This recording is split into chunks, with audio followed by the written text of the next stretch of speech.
Dan gedanya orang bet, ya, dia orang bet. Beyo kejin. Nyo kau baca kali macam kau macam tu. Kan ampu be. Gepegat dalam kitab, nyo kaji pegah apa kitab yo. Gepegat dalam kitab Aqidatun Najin. Yang kitab Aqidatun Najin, Aqidatul Islamiyah. Aqidatul Islamiyah kitab tauhid Simjimian, yang kitab berikhlasan. Gepegap tina masalah jin, bab jin. Apa itu jin? Ya, jawab. Ini gepegap dengan jim. Jawab. Jawab, jin adalah sebuah makhluk yang halus yang hai ganggu jalan manusia. Hai koh je. Haji ganggu dan yang hai ganggu. Pulau mudah yang urung buat tau. Pulau kaglih-glih di laganya. Kecuali yang macam yang kuto-kuto bacut. Menyeglih-glih nyanjin anak galak. Nya yang kuto-kuto nya nabih. Maka ji kita nya urut ragamnya nya tak ada ragam tangan anak galak jin. Kon masalah glih, masalah apa oi baik galon tang ni kolon.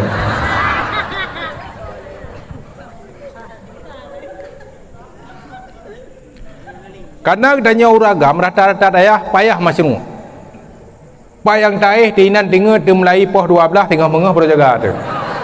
Nyawa teh apa gale adeh kadang-kadang jaga taju film. Kali tipu-tipu pada 3 tak pedah 3 bhut dengan jaga dalam.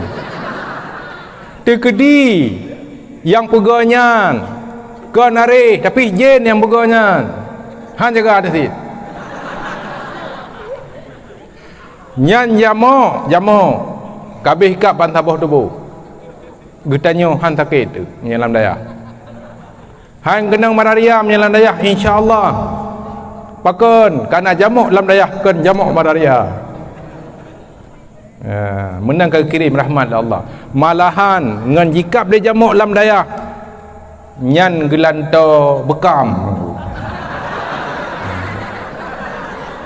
gelanto bekam yang kejut getanyo lam dayah betat kadua hi muda tu pakon kenang bekam tapi pulam lam bilik na pijin tapi jinoh hanali kamu buat jamun na katu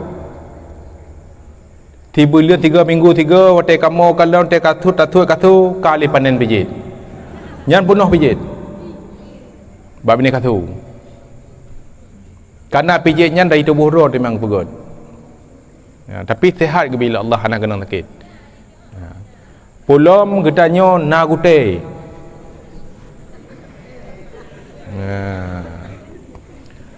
Yang kaum para talabah putri na gute saja ne. Yang ben apa gelung na gute. Hana dit yo.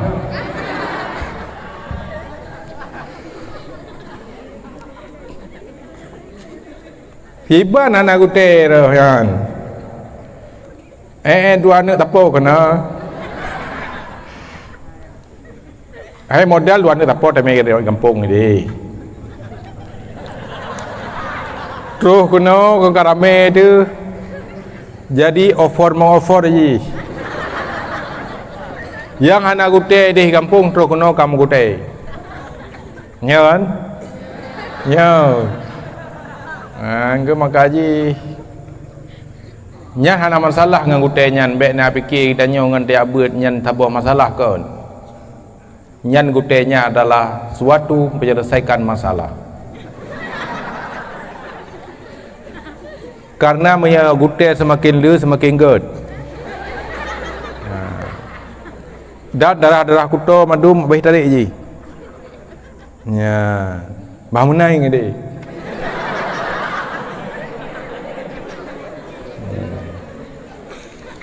bek ni poh-poh mah mana